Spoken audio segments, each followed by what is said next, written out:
Hey, it's Harry here, and today we're going to look at how easy it is to get set up with your EVO Start Recording Bundle.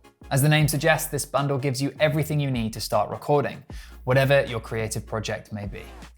In the bundle, you'll find the following items: an EVO 4 audio interface, a quick start guide, a USB-C to A cable, an EVO SR1 Condenser microphone, a set of SR2000 monitoring headphones, and an XLR cable. So let's go through how to get everything connected and get some audio going. EVO 4 is powered solely from your computer using the USB cable. So to get started, connect EVO 4 to your computer using the supplied cable.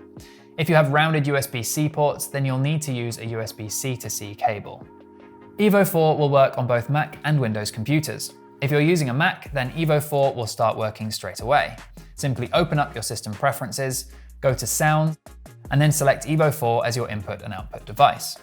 However, it's a good idea to download and install the EVO app from our website, as this will ensure your EVO 4 is kept up to date and will let you access some extra features such as the EVO Control app.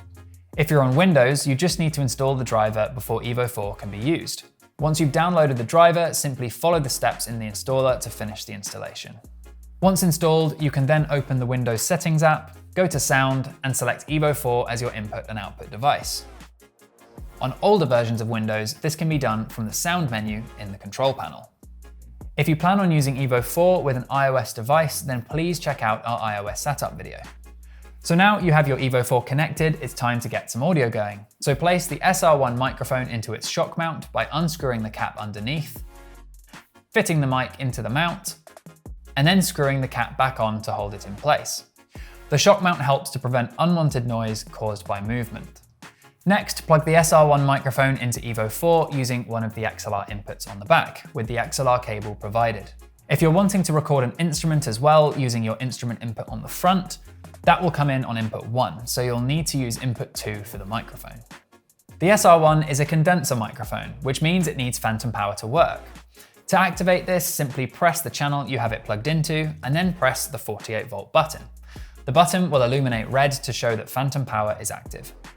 Now you can easily set the input levels using EVO 4's Smart Gain feature. To do this, press the green Smart Gain button and then tap the inputs that you're using and press the Smart Gain button again to begin the process. The LEDs will animate to let you know you're now in Smart Gain mode.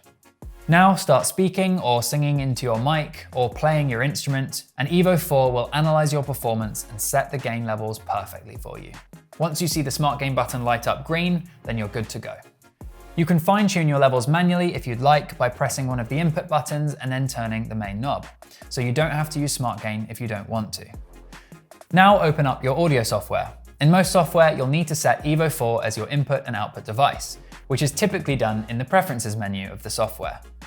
We're going to be using Cubase LE, as this comes free with the EVO Start Recording Bundle when you register it on Arc. Create a new track and then set your input channel to the input channel your mic or instrument is plugged into. Record enable the track, and now you should see signal appearing. When recording, you'll probably want to listen to yourself using some headphones, so plug in the SR2000 headphones into your headphone output on the front of EVO 4. If you have speakers plugged into the outputs on the rear, EVO 4 will automatically mute them when you plug in your headphones. You can easily set your listening level by pressing the output button on the bottom right of the unit and then adjusting the main knob. And you can also use the monitor mix button above this to blend between listening to your computer audio all the way on the right to your live ultra-low latency inputs all the way on the left. Somewhere in the middle usually does the trick when you're recording. So that's the basics of getting your EVO Start Recording Bundle set up. If you want to find out about some of the other features available on EVO 4, then please check out our feature overview video. Make sure you subscribe to this channel for more videos and tutorials on recording with EVO 4, and if you need any further help getting set up, then head over to the help pages of our website or get in touch.